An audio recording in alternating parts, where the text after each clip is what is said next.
Hey everyone, my guest today is Michelle Stiles. A teacher by nature and a contrarian by design, Michelle has the keen ability to simplify the complex and make seminal older works accessible to the modern mind in a fresh and easy rendering. She has previously authored three works: Fast Track to Your Recovery from a Total Knee Replacement, How to Eliminate Pain and Pain Medicine the Quickest Way Possible, Color and Laugh Your Way to Knee Replacement Recovery, and finally, One Idea to Rule Them All: Reverse Engineering American Propaganda, Book One of a Trilogy. The second book in the trilogy will be out soon, titled One Idea to Rule Them All: Reverse Engineering Democracy Theater. While the writing of the books about propaganda by a physical therapist may seem like a metaphysical oddity or quirk of the universe, it is simply the product of an active mind in the quest for truth. Welcome to the show, Michelle. I want to thank you for being here today, especially on a Friday. No problem. Thanks for having me. I'm looking forward to a great conversation. Yeah, same here. I was wondering, basically, if you wanted to tell the audience a little bit about yourself and what you're working on right now.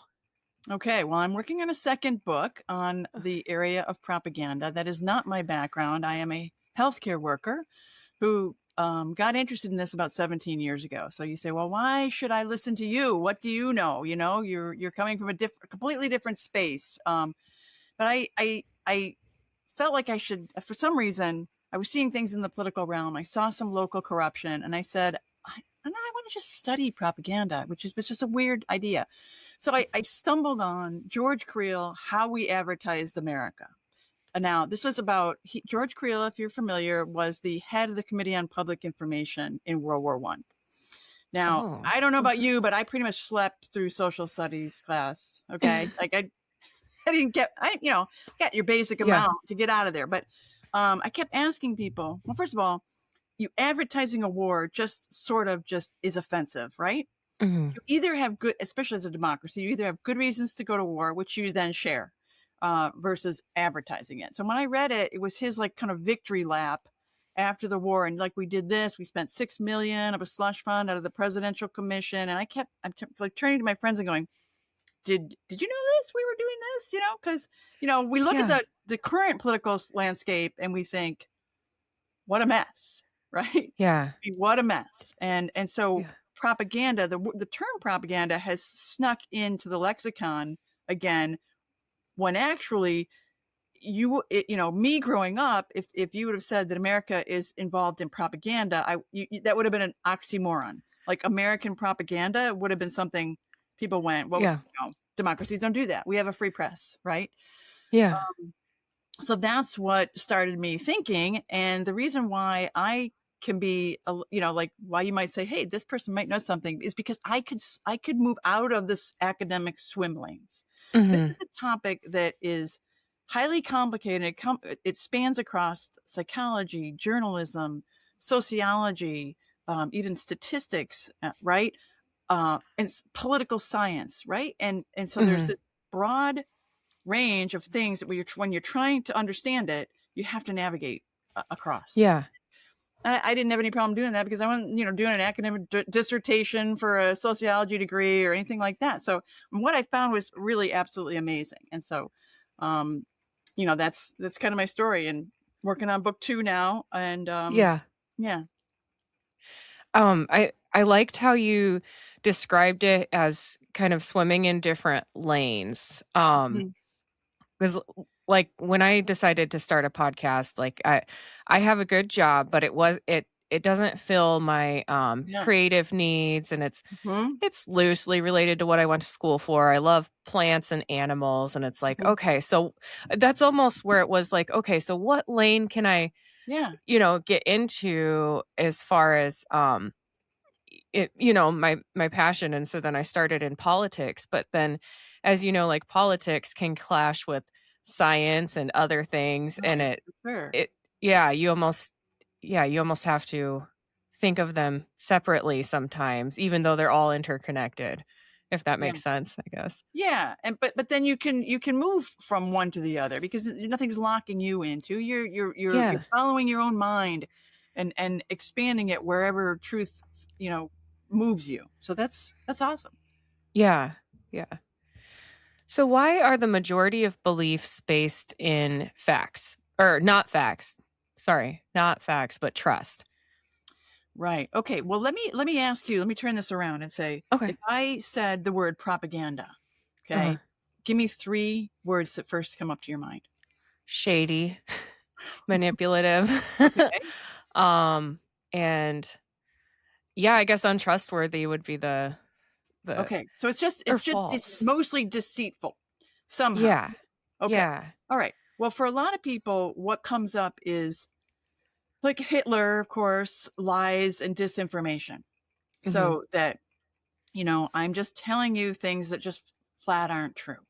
Right. Mhm. And what I learned when I went back and I studied Le Bon, Gustave Le Bon wrote a book, The Crowd, A Study of the Popular Mind. And he did this in late 1800s. He was a Frenchman. And so you read that book, and anybody really that does read it goes, oh, this is like so contemporary, right? So if Uh, that's actually true, and it is, because you're like, oh, this just fits into our society, yeah. then I said, well, he must be saying something true about human nature because he's saying it's not facts and reason. All right. And Mhm. so, what is it about human nature that makes us vulnerable to other things? And so, um, one of the ways to think about it is in as a society comes together and becomes a little bit more complex, we look to others. Like, first of all, we use our experience to tell us about, just think about this: seeing is believing, right? Doubting Uh-huh. Thomas said, "If I can see, I'll believe." Um, the judicial system discounts hearsay, but elevates an eyewitness, right? You Mhm. saw it. So we believe you better than somebody just heard about it. So Yeah. in our experience level or in our local realm, we trust our eyes, our experience, okay? We also trust authorities, right? So if we don't have the information or the knowledge about something, and again, now as society gets a little more complex, we have to trust other people because we can't know everything, unless Mhm. we're that hermit living on a, that has to know everything about his house, his the weather, we're not that. Yeah. We live in a society. So we trust our eyes, we trust the experts, and we trust what other people are saying and doing. We're a herd animal in a sense, right? So if Yeah. everybody goes, we're in a theater and somebody yells fire, we're running, we're Yep. running in the direction everybody else is running. We're not going to ask questions. We're like, I don't want to be the odd man out standing here. So, Yeah. and that happens in life too. Like, if we can't make a decision based on our eyes, based on our the authorities, we just don't trust them, and we're just going to go look around and go, well, I'll probably be safe if I do what 90% of the rest of the culture is doing. And that works Mhm. really, really well in a local environment, right? Because you Yeah. can vet those trusts. So think back in like early American history and the con man, the guy selling snake oil comes to town, Yeah. and as soon as he cons one or maybe two people and they figure it out, the whole neighborhood knows, right? Boom, Right. he's out. Yeah. He's got to go down the road. And that's what he does. He goes to another community that doesn't know him. He starts over with implicit trust. People come Mhm. in, oh, let's hear what you have to say. And then once that's been damaged, he's out. So you have a realm that you can actually vet people. All right. So what interestingly happens at the turn of the century is all of a sudden from an outside location becomes news of the world. All right. Mhm. And authorities placed on those news, like speakers, magazines, print material, books. Then, of course, comes radio and then TV and on now to, an iPhone right in your hand. Right. Um, Yeah. so we see what happens is all of a sudden outside influences come in. Now, a newspaper was 6 cents a day, right? 6 cents, and that was only for the middle to upper class. But once the penny press came along, these big rolls that just went poof, poof, poof, spit Yeah. these things out. The newspaper came down to a penny. That's what they call it, a penny press, right? Yeah. And so Mr. Average Man now Mr. Average Man could get a newspaper. The other thing that was happening at the same time was the railroad. So now it could be Uh-huh. distributed across the whole country, and all of a sudden we come together. Gabriel Tarde calls it a spiritual public. So in a local Okay. realm, you're tied in a material world. Does that make sense? Mhm. Yeah. 100 miles around where you live and work. You know, Yeah. stagecoach or horse and buggy, right? That was your Yeah. world.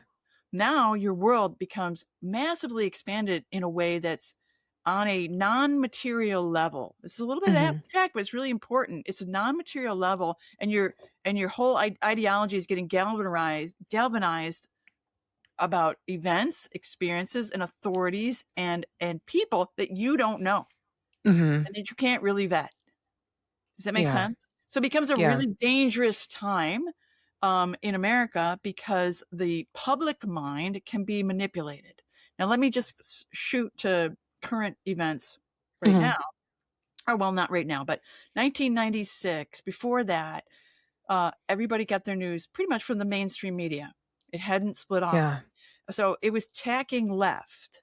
And there was a discontent on the right, especially social conservatives, saying, we want something else. Up comes Fox News. Cable Mhm. news networks emerge at that time, right? Which basically bifurcates the public mind. Okay. So now we have two sides who are equally needed Yeah. in society, right? Two sides equally needed, but they're taking their public realm, right? When we talked about that spiritual public, one side's getting it from this over here, and the other side's getting it from this over here. So no longer do Mhm. we take our facts about the world from one place, or even the opinions, right? So, Yeah. and then you have this increasing rancor and just anger, like you have, politicians acting like 6-year-old kids at a food fight, Yeah. right? Yeah. And so It's that just filters. Those are the people, the authorities were supposed to take the data from. And now, like, you can't sit down with your relative at a Thanksgiving meal and talk about politics, because if they're right. on the other side, it's walls up. You don't know what you're talking about. You have your facts here. It's totally, see, you see what I mean? They've actually Mhm. split the culture, that public mind that used Yeah. to unite us. And so that's sort of, I guess the other thing I want to mention is, like, think of an indigenous tribe. Mhm. They're very self-reinforcing. I call this the walnut. That local culture that's material is like a Yeah. walnut. You can't change it. Things that the things Yeah. they don't like that comes, they spit them out, right? But now with the advent of all these other influences coming in at all time and nothing to protect that culture, it can be easily fragmented. My Uh-huh. other example besides indigenous people is the Amish. Are you familiar with the Amish Yeah. at all? And Yeah. yeah, Yep, we have so they're communities carrying here. on what is a 19th century lifestyle in the Mhm. 21st century, which is absolutely phenomenal. Now, I just looked at an Amish property not too long ago, and they don't put electric to the houses. Right. So they don't, Yeah. they can't, all the airwave things that come in that influence us, they're not a part of that. And so they Yeah. can they've been able to maintain their local culture in the midst of just massive cultural and sociological change, which is actually Mhm. phenomenal when you think about it. Like, how did they do that? Yeah. Yeah, it's, so we have a community near here, and we will go shopping out there for baked goods and, Uh-huh. um, other stuff that they have, Right. and it is like walking into, Yeah. Going uh back in time. yeah, and it's very peaceful, and everyone's so nice, and Mhm. and yeah, it's, A different world. it is. Because, Yeah. like, they almost really are living in a different world. Yeah. And so Yeah. so that's, so when you think about propaganda, nobody thinks about that stuff, right? Yeah. That's not how they think about how we're, and what I learned, especially in the second book, is okay, well, let me go back. Do you know who Graham Wallace is? I've heard the name, but I can't remember Yeah. who it is right now. Okay, he's a Yeah. Fabian socialist from the UK. Okay. Highly influential. He actually mentored Walter Lippmann, who was a Okay. journalist here, who was a acclaimed journalist for a long time. He helped start the London School of Economics, which was highly influential in policy making in the UK, just like the University of Chicago is here in economics. Mhm. So, anyways, he wrote. And this is the it's one of those wonderful things about being an author and just following your own mind. So, I'm reading his book, Human Nature and Politics, and in the first part of it, he says, if the holders of wealth want anything like a confiscatory tax or to change a tariff or anything else in the public sphere. He said, there's so much art and skill to be bought, all right, to Yeah. manipulate opinion, manipulate emotion and public opinion, that going forward, unless politics come up with some sort of big increase in money from somewhere, the whole layout of politics will be changed forever. Now, Mhm. the year he said this was 1908. Oh, Right, jeez. right. So you're like, whoa, wait a minute. Now, if that's true, if he's, because he's boasting, right? He's saying that Mhm. if the rich people in any society, that's how he says it, if the rich people in any society want something, they have the means to pay to manipulate the population to get what they want. So they're going to Yeah. be driving them where they want them, right? And Yeah. so, I started pulling on those strings. I said, if he's correct, what I don't know anything yet, I still have to learn a lot more. So I kept Mhm. following that line of thought back into the 1800s with the rise of selling. And what I learned that the techniques that they were learning in selling a commodity, like initially flour was flour. Yeah. You can sell it, right? But then when you slap a brand name on it, now it becomes Pillsbury or General Mills, right? Yeah. And then now they Yeah. sell it. But so they started to learn techniques. Then they moved to selling events like P.T. Barnum and Buffalo Bill Wild West, and similar Yeah. things worked, right? And so then they went to selling the West as a destination. They boomed the West. That's what they were called, booming the West. Mhm. So they sold it, for land, but they also sold it for opportunity, a new beginning, the adventure of it, right? So those are Yeah. like, soft sells, right? To things that isn't a hard, adventure is a psychological thing, not an Yeah. actual commodity. And then they went to selling the World's Fair. Um, and now they moved in at the turn of the century, they started selling a president. They sold men and measures, politicians, and Mhm. policies. Okay. With the Yeah. same methods, virtually the same methods that they had used to sell all these other things. And so you start to see this rise of this technique that all of a sudden is very, very dangerous to society. Because if you can set like, and so McKinley was elected in 1896. That was his first term. Okay. You can fast forward that to the war, which was 1917. So roughly 20 years later, they were selling a war, right? Yeah. So Yeah. that's That's something really different, right? So all of a sudden, yeah. commodities all the way to selling a war, and you're using the same things. You're putting up authorities that people trust now, Mhm. whether it's a president or a university professor, right? You're Yeah. putting those through the news, right? You're acting like lots of people love and want to adopt this, so that's the social pressure. Um, Yeah. Experience is something that they did too. So how can you manipulate experience through the news, right? You think, well, that's kind of, what do you mean by that? So they would create news, right? Mhm. We called it stagecraft. Yeah. So P.T. Barnum Yeah. would say, hey, let's march Jumbo the elephant down Main Street, right? Yeah. We get free news coverage, but then it'll also talk about the fair, and we'll sell tickets for people, or circus rather. And Yeah. so that's not technically news, it's created news. Yeah. So Yeah. fast forward to the 1920s and Edward Bernays. Edward Bernays sold cigarettes to women. Okay, so prior to that time, you were a bad woman if you smoked cigarettes. Yeah. Yeah, okay. But so he took the, I believe it was the Macy's Day Parade, and Mhm. put his secretary and some of her friends in the parade. They marched to a certain designated area where he had photographers and newspaper men already ready. And then at that point, they rolled up their skirts, pulled out the cigarettes from the garter, and then they smoked torches of freedom so that they were equal with men. That's how he sold it. Yeah. You can be equal with men now. It's not a shameful thing to smoke cigarettes. And here's these organic women. Of course, there was nothing organic about it. It was all staged. Right. Right.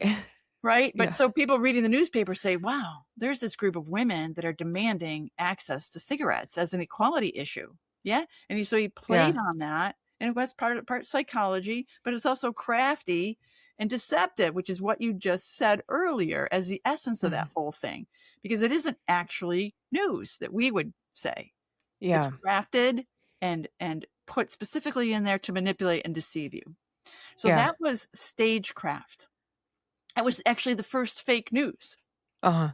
Yeah. Yeah. That First makes fake sense. news, Yeah. right? Back there. Yeah. And it was very, very valuable. The like P.T. Barnum, they knew how to use that because it was free advertising. It just got into the Mhm. news as a news story, versus you paying thousands or hundreds of thousands of dollars to get advertisement. Yeah. So free news and crafting a story and making it be easily digestible, even to writing up the story to give it to the editors to print, which they did, making it like a seamless thing, like a press release is today. Here, just put it in as Mhm. news. And so that really corrupts the let's let's say the marketplace of ideas, because Yeah. you can pay to do that, and you can get your thing in as news. It's very powerful because people think it's organic. Right. Yeah.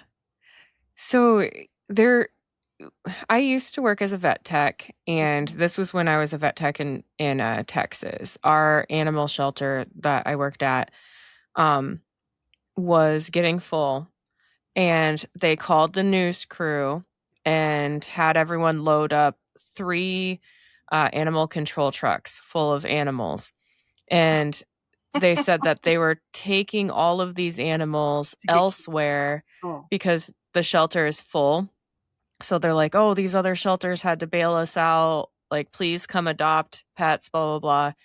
And then as soon as they stop filming, the newscast still is oh, there, right. As watching soon as them. see you, Yeah, and so they watch right, everyone unload the animals put and them put them back in the back into their same kennels, shelter. and that was the first time I Mm, realized, this was over a decade ago. This was the first time I'm like, so hmm, right in front of my face, the hmm, news is lying. Like, we're mhm. not even pretending to be honest about this Right, and you're with the saying, like, news crew there. yeah, the news crew is just going like, "Yeah, this is what we do. This is part of." Yeah. Yeah, and then it's like, okay, so we're pulling at the heartstrings of people to come Mhm, adopt animals. Well, maybe they weren't ready for an animal, and then they end up getting returned back to the shelter anyways if it's a mhm, situation like that. And, that just opened mhm, my eyes to not I don't believe anything anymore, mhm. because that's Yeah, just a local news station. Imagine what these bigger channels are right, doing. right, right. Yeah, that's it's so nice for you to have had that eye-opening experience seeing that. If you go online and you do, like, rent a protest, you can Yeah, you can get just hire people. Like, here's the placards, 300 of you go out here. And of course, the way the news will frame it, it'll seem like a lot, of people, right? It doesn't have to be, yeah, just by the angle. And, yeah. and so then there's this, outrage. Actually, Edward Bernays said this. This was in his book Propaganda. He Mhm, said, okay, going forward, a politician is never going to just bring up a policy move. Like, let's say he wants to increase or lower the tariffs on wool. All right. Here's okay. what he's going to do. He doesn't go out and pitch that. No, no, no. This is in the 20s now. He said, in one place, you're going to have these prominent businessmen go to a important meeting in cotton suits, Mhm, boycotting wool. And then that'll get played up. That's a story. It's free advertising. And then he goes, it's stagecraft, just like we talked about. Then over here, you're going to have like your average. This is like the rent a protest. You get some mhm, people to go and just boycott or protest the fact that the wool is too expensive for whatever. They're small businesses.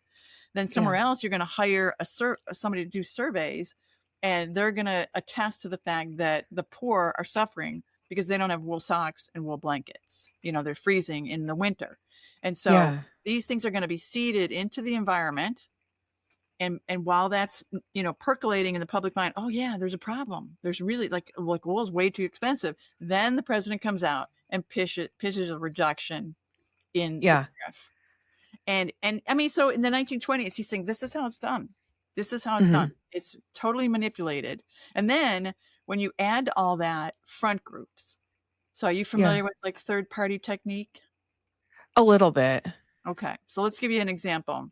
Yeah, Um, in 1911, they wanted this was going into the Federal Reserve Act of 1913, right? okay, So in 1911, they created the National Citizens League for the Promotion of Sound Banking.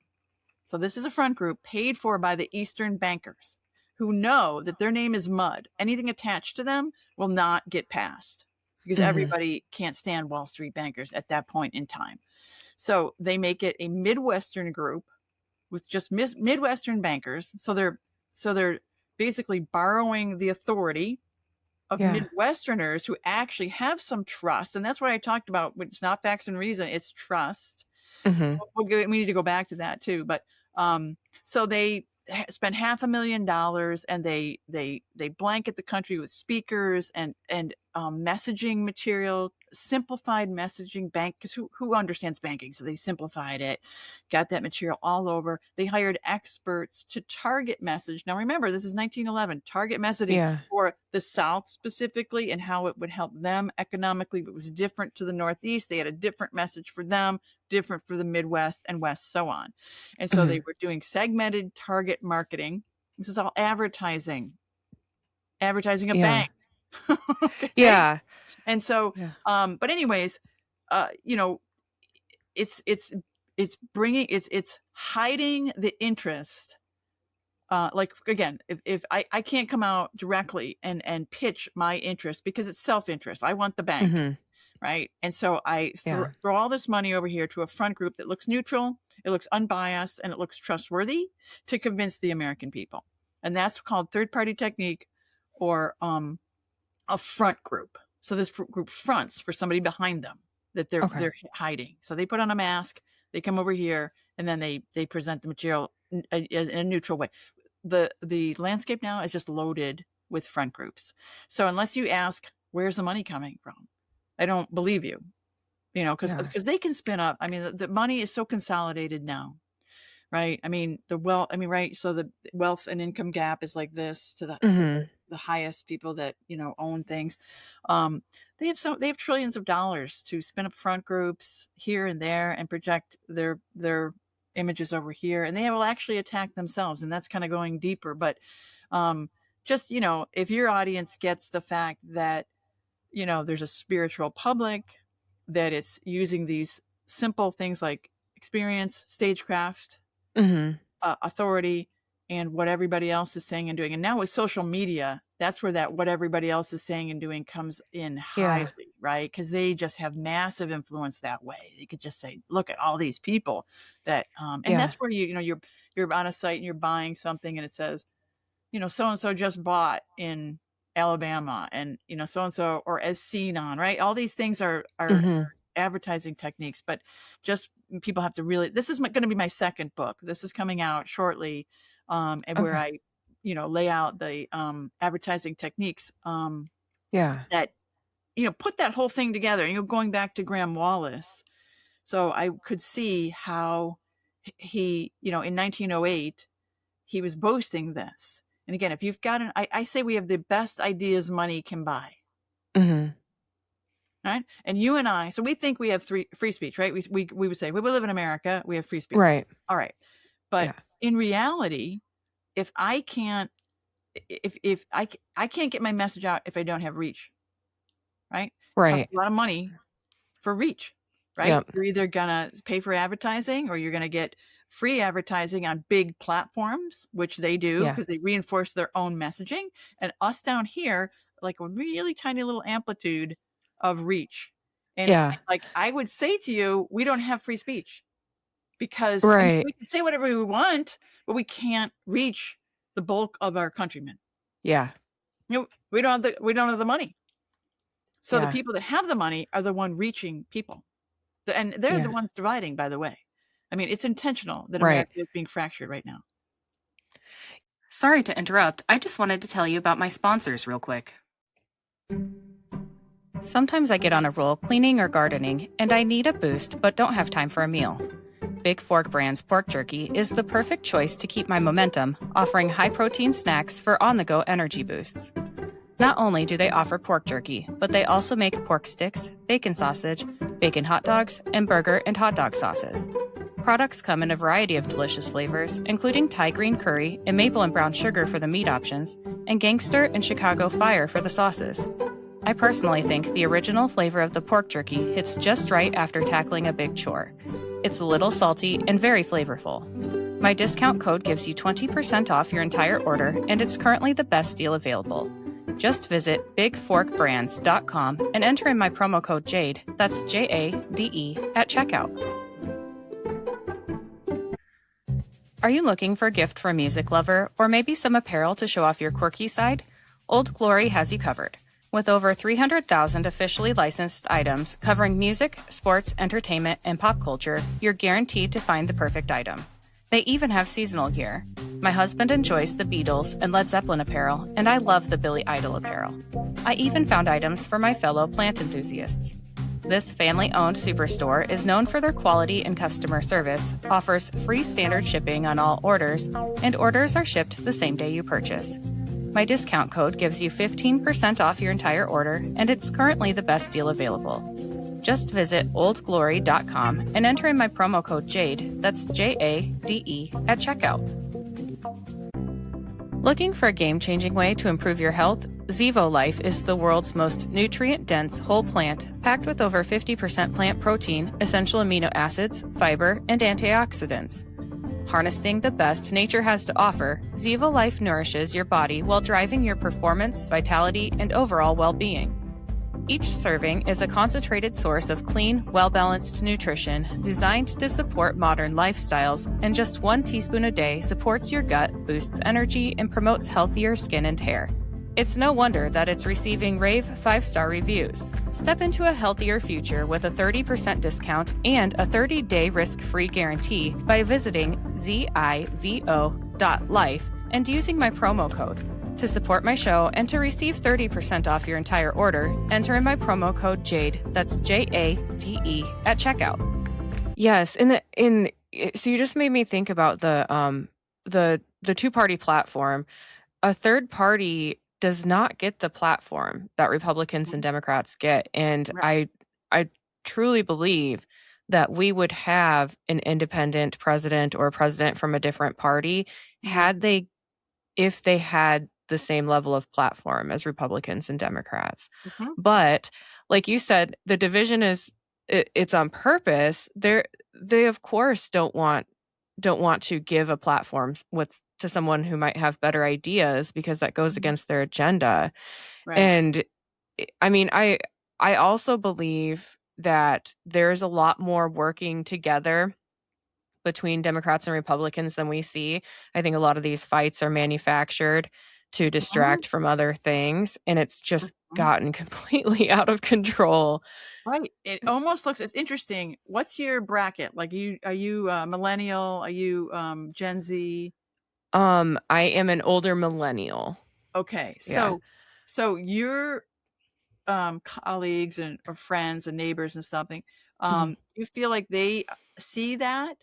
Like most of them see Yeah. that, or is it just you? Like because you're basically telling me it kind of looks like a stage show. You know what I mean? You know, yeah. It But I can tell you yeah. something, which is amazing, as I'm going back in time. And so my book is about the big case study is the age of reform. So Uh-huh.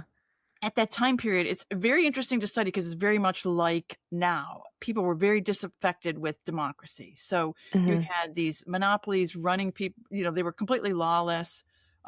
They were bribing the senators. There was a lot of corruption, and they were running the table on all the resources from the Civil War on. And so people were Yeah. losing, and losing again. And it didn't matter which side they went to. And so they get to the turn of the century and they're mad and they're angry, right?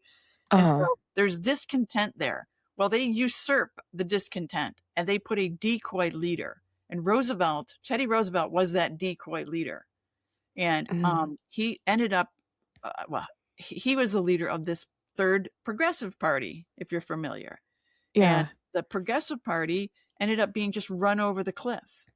So, they were funded by George Perkins, who was the right hand man of J.P. Morgan. So it was coming from the holders of wealth.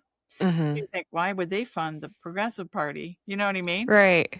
Yeah, and Right. there's the reason for it. They don't want, they want to just manipulate it. They want to grab Yeah. that vein of anger and discontent, mouth the things that those people want to hear, and then neutralize it by taking it Mhm. slightly off. And the big thing at that time period, Roosevelt was saying over and over again, it isn't bigness of the trust that's a problem. It's whether they're just good and bad, and we can regulate that, okay? But the fact Yeah. is, bigness was a problem. That once you got to a certain size, you could run the table on many things, and you had way too much influence and money behind the scenes to control the politics. Okay, Yeah. so you see how you kind of diverted it, Mhm. they had to deal with the trust issue, and they had the anti-Sherman or the Sherman Act, the Antitrust Act, but Yeah. it wasn't getting used, and the people wanted that, and that's who he appealed to. And then he took it right over here. And so every Yeah. movement since, you'll see that, the John Birch Society, you see the Tea Party Society, and they're happening on both the right and left as well, by the way. Mhm. I'm just using Yeah. the right side for now. But Yeah. and so what surprised me is you could see these techniques being used for, like, they've been used for 125 years, and that Graham Wallace's boast was absolutely correct. They knew how they could drive the public mind at that time. And so you have to say what really has been going on, um in, in a democracy, behind the scenes, for that entire time, right? I mean, Yeah. you have to start asking some really hard questions and taking a look at it. But what I did that was specific, I think, and different than most people is, a lot of people look at history like from a geopolitical standpoint, or through the Uh-huh. lens of the great men, or from a sociological, cultural standpoint. And I looked at history and I said, I want to track one thing: this tool. Who was funding, like, who was using this tool? Where was all the Mhm. money coming from, right? In Yeah. different places. Like, who was funding this front group for the banks? You know what I mean? And Mhm. so on, all through the thing. And you see that it's the moneyed interest, the bankers and the corporations that were, funding these, in many cases, great movements. And they were even funding ideologies. They were Yeah. funding ideologies, and that's a real mind bender for people. But Anthony Sutton's books, are you familiar with him? No. Okay, No. so he wrote three small little books, which I recommend for Okay. everybody. Okay. It's Wall Street and the Bolshevik Revolution, Wall Street and FDR, and Wall Street and Hitler. So at that time, the people that had all the money were really funding fascism. They were behind Mhm. FDR, supporting him, and they were funding the Bolsheviks. And so that's really mind blowing. He was a professor at Yeah. Stanford. He's gone now. Um, but boy, that'll really, really open your eyes to some things, about, what really is our history. Because here's another Yeah. thing: if you can control this ideological syndicate, which is what we're talking about, this spiritual public, if I control this with the newspapers, the prints, the radios, the TV, and who gets on and who gets off, which is what you just said, you know what I mean? Mhm. You can't get your voice out there, then they dominate, right? And so, Yeah. you don't really have, um, a freedom to change course, and and so the population gets swayed, Yeah. any way they want, Yeah. in a sense. But we're still thinking that we have a voice, we have free speech, and that the politicians are something that, that there's still men that are actually have some power, I think, is what I want Right. to say. When really, when it takes, what did Camilla, she raised something like a billion or trillion. How much did she Yeah. make? It's like for months of a campaign. Yeah. It was an astronomical amount for a small time that she was running. And if it costs that much, you and I aren't getting our voice Oh, no. even Yeah. close to that platform. Yeah. Yeah, I mean, just the I because I was actually thinking about that. I'm like, "How could someone possibly afford to be able to do this?" You know? And Mhm. Um, so in Iowa, we have the caucus, and Mhm. so a lot of the Right. Yeah. people wanting to run for president, they stop and they'll do a Hmm. little tour in Iowa Hmm. before the caucus. So it's easy to see all these candidates, Hmm. but then like we went and saw Vivek Ramaswamy speak, and he was in like 9 different places in Iowa that day, and so Oh, you're wow. living on a bus or an RV, Hmm. so he has this giant RV. Just the transportation alone Hmm. to go do these rounds to Oh, yeah. try and get through Iowa caucus it costs so much money. His family living on a bus. to go to all these places and speak all Mhm. day. And I mean, who can afford just that, the transportation? So no small man is going to be able to run a campaign unless they can run it mostly on the internet, Mhm. and Mhm. from local, making just a few spots, and Mhm. they're Yeah. gonna get drowned out by ads. Right, right. Which is why you're saying, that these two entities, like people call it the uniparty, right? So it's a Mhm. uniparty. And so, that's where, politically, what chance do we have? Even, I read, I forget the name of I think it was Harold Ruggs was the name of it, but they were talking even on the early turn of the century. They saw this opinion making juggernaut. Uh-huh. Right? I mean, they knew that it was authorities, and if you could place the authorities, if you had control of everybody who got on the stage, right? So to Yeah. speak, and you could censor, like, for example, have you ever heard of Robert La Follette from Wisconsin? No, No, no. right? So You're no. he was a great reformer. I didn't either, right? Like, Yeah. wasn't in my social studies class, but he created his own political machine back in the day, and he fought, and he made a lot of difference in Wisconsin, and then she became the governor, and then he ran. Well, he almost ran for president, but Teddy Roosevelt edged him out. So the real Uh-huh. reformer, and Bill Kittle talks about this. He says, the Associated Press always just either ignored him, or he was a reactionary, he was a socialist, he was some sort of demonizing, castigating, Yeah. and so his message gets soured, in the minds of the people, and he can't get any traction. And so Roosevelt comes in, he gets pumped by the media, bam, Mhm. he becomes the de facto leader, but he shouldn't have been. I mean, if anybody should have gotten the reform, if anyone who was really the reform leader, it was La Follette during that era, and he just got edged Yeah. out because of this I get idea syndicate.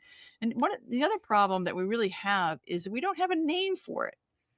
This thing that Yeah. I've taken almost an hour, you know what I mean, trying to explain what it actually is. Right. And if you just take Yeah. this limited conception of propaganda, it Yeah. doesn't get you anywhere, right? It Yeah. puts you in this little box that is completely there's tons of misconceptions in there that they're just lying to us. But they have this whole machine, this idea Mhm. syndicate, a public opinion making machine that we can't have access to, and it steers society where they want us to go, even to fighting each other. I mean, like they can Yeah. steer us towards civil war easily at this Yeah. point, right? Because how easy would it be? And if you know that European history of false flags or infiltration, and we can't be that naive to say there would be no infiltration. So if you have a protest and you want violence, you just infiltrate it with bad guys. You just pay criminal elements, Yeah. underworld elements, show up and just start smashing things or start killing people.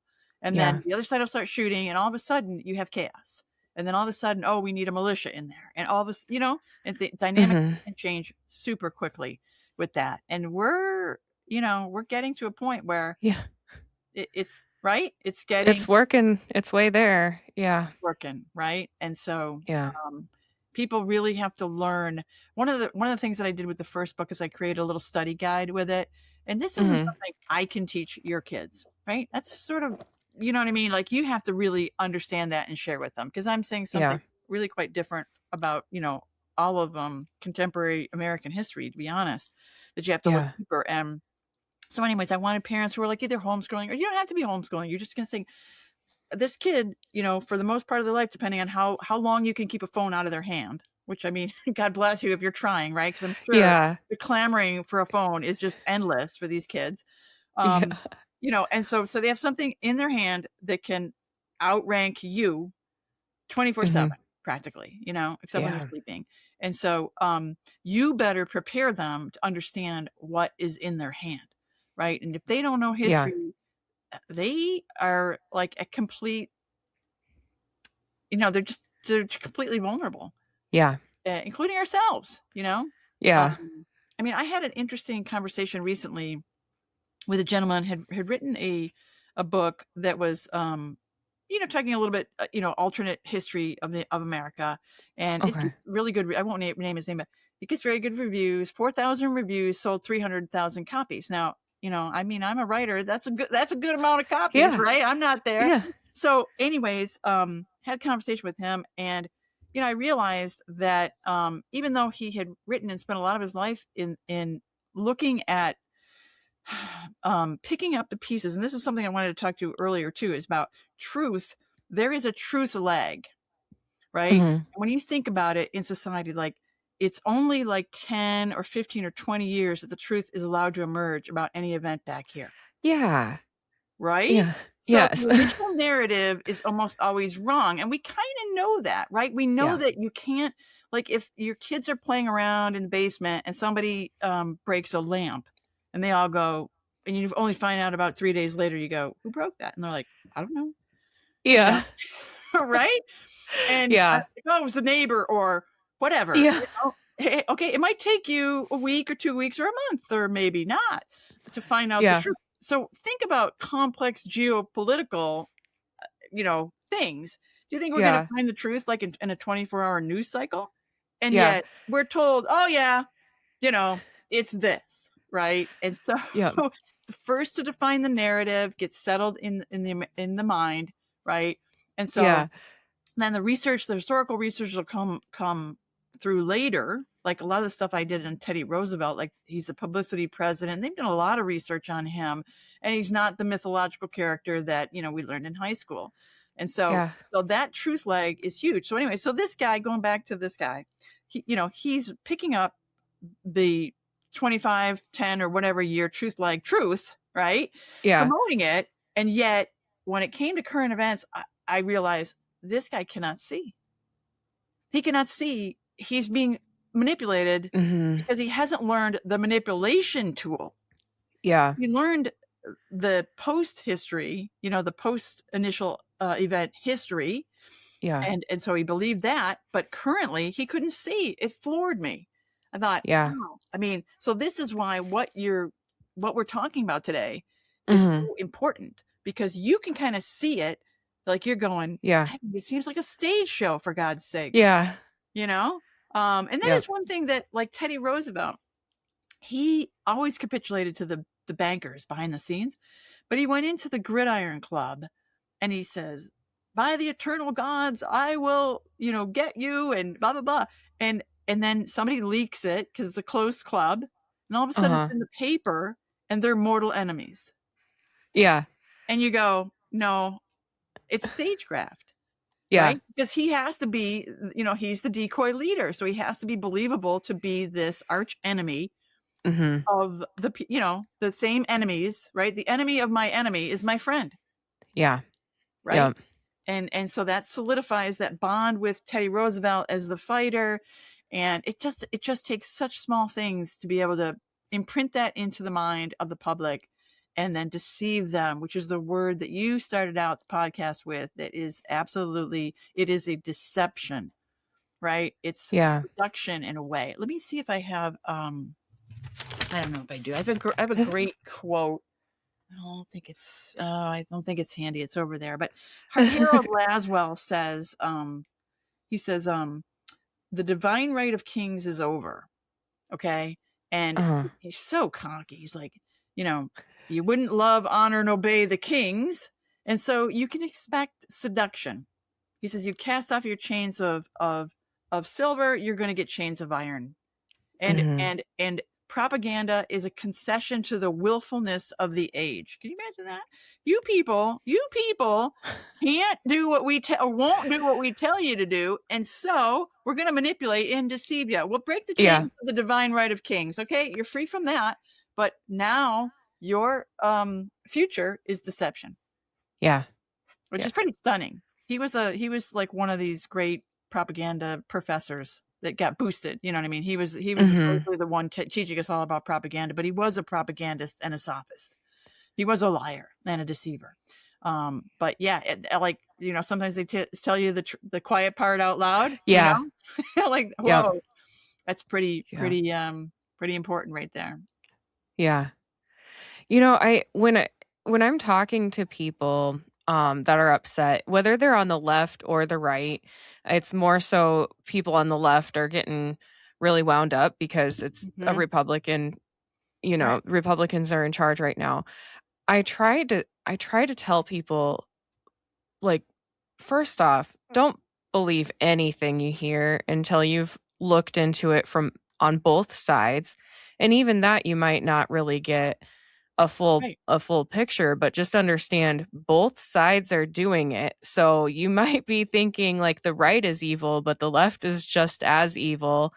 And the other thing is I notice like if you get on Twitter one day, everyone's freaking out about something and it's like if you wouldn't have heard this from somebody else who was upset, would this have suddenly made the entire country I mean, Mhm. people from all over the country are upset about something that to me it seems completely manufactured so Mhm. often. So then it's Mhm. like if you find yourself starting to get upset about something, ask yourself why you're upset about it. Because Mhm. if it's just because other people are telling you you should be, then Mhm. don't let it get to you, Right. but That's the social pressure, it's right? so hard for people to look at it from outside of the Mhm. box, Mhm. and I understand why it's so difficult when, like you said, we've got our phone Mhm. telling us what to believe basically Scrolling the social entire media time. and then preferentially feeding you what you already believe. Right? Yeah. So Mhm. meme confirmation, you know what I mean? Little Yep. soundbite, and like so my one of my goals this year is basically to the forest for the trees, the whole versus the parts, synthesis versus sound bites. Mhm. Okay, because the world is full of sound bites, Yeah. and I'm trying to say, okay, let's go way up here and let's look down on this, 20th century and let's see how this machine that convinces us and deceives us got created, started, and start connecting the dots. To me, if you look at the early 20th century, you don't even have to know the middle Mhm. because you can just extrapolate it out and you know where we are now and you go, oh my God, Yeah. right? I mean, this is Yeah. just the extension of this thing, and so I like, I talk about like a minimal viable knowledge, like a minimal viable product where they put out a software. It's not quite bug free, you know.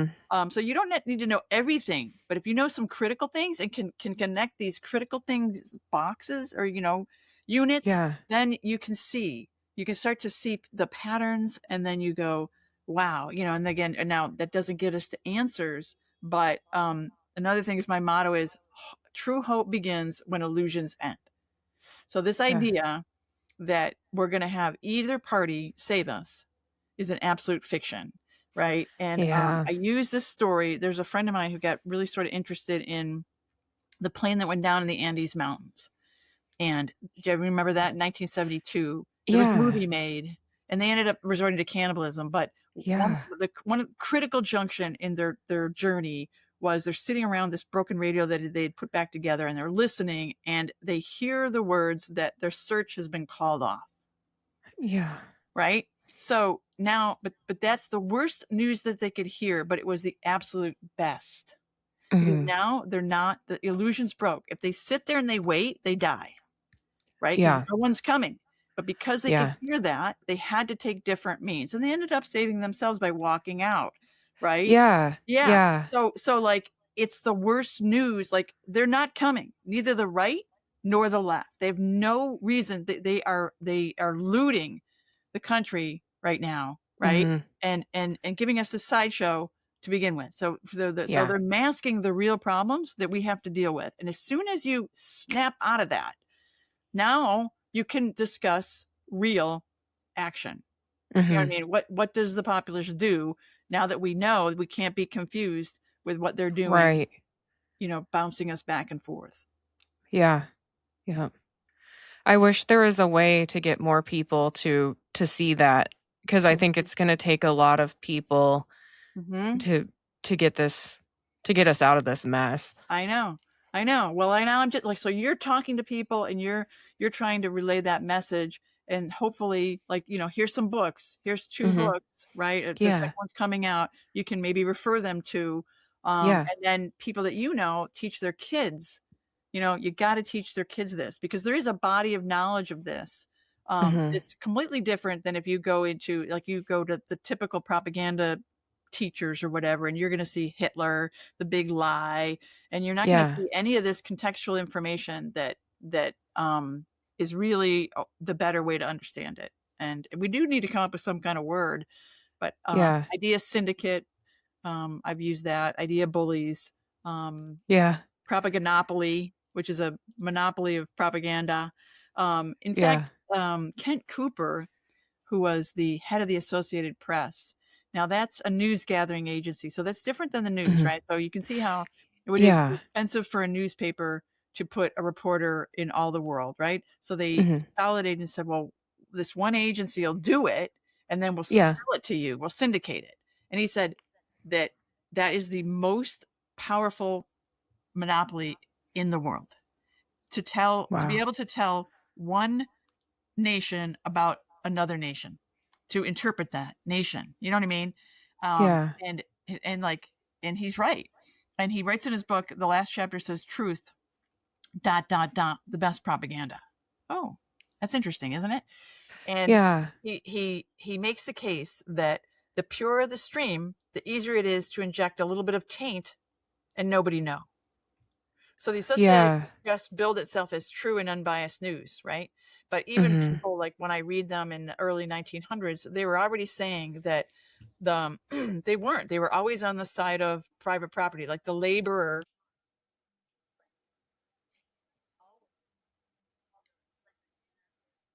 Yeah.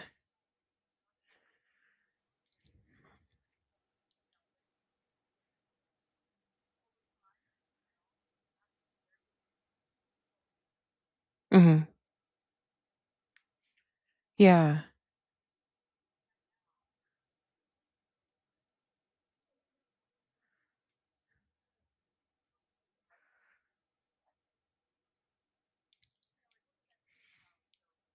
Yeah.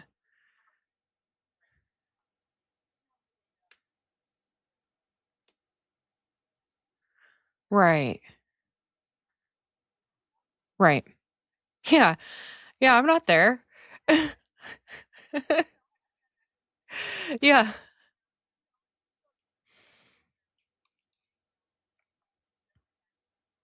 Mhm. Yeah. Yep. Yeah, and if you can't prove it, it's like, "All right, well, I'm just gonna move on and not not fret about it." 'Cause where can the audience find your book that's out now? Uh-huh. Okay.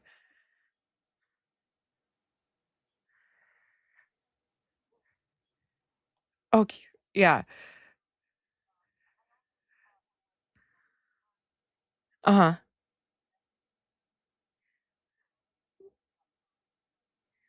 Okay.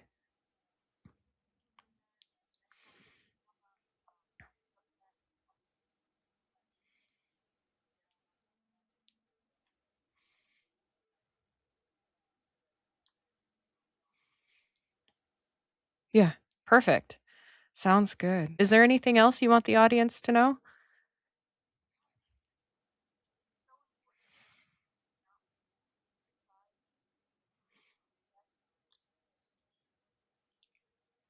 Yeah.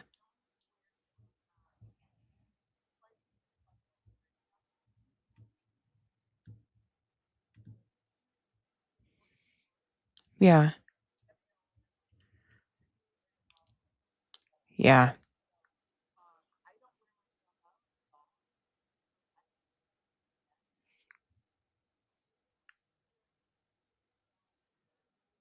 Yeah.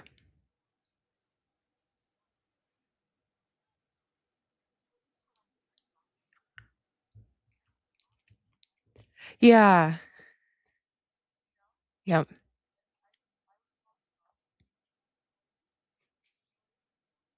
Mhm.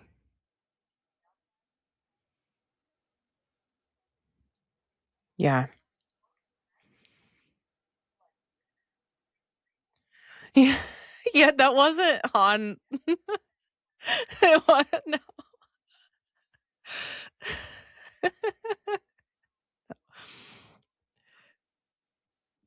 Yeah.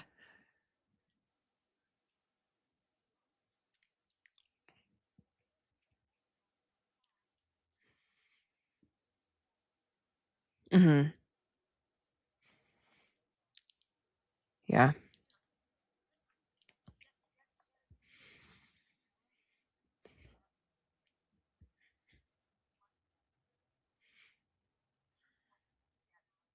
Yeah. Yeah. Yep. Awesome.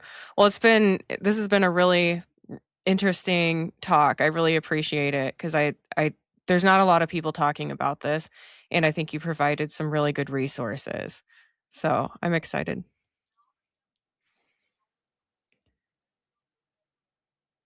Yeah.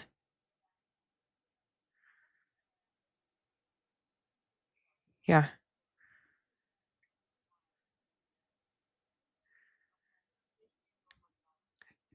Yeah. Sounds good. All right. Well, I will have this episode out I believe Sunday, maybe Monday. But I will keep in touch and let you know when it's out. So, yeah.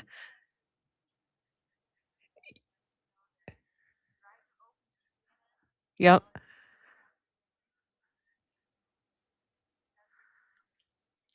Yeah.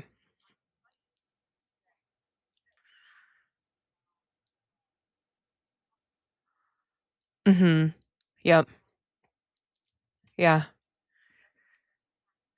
Yeah. Yep. I think there's some hope. So, yeah. Yeah. Thank yeah. Thank you so much. I really appreciate it. Yep. You too. I'll talk to you soon. All right. Bye.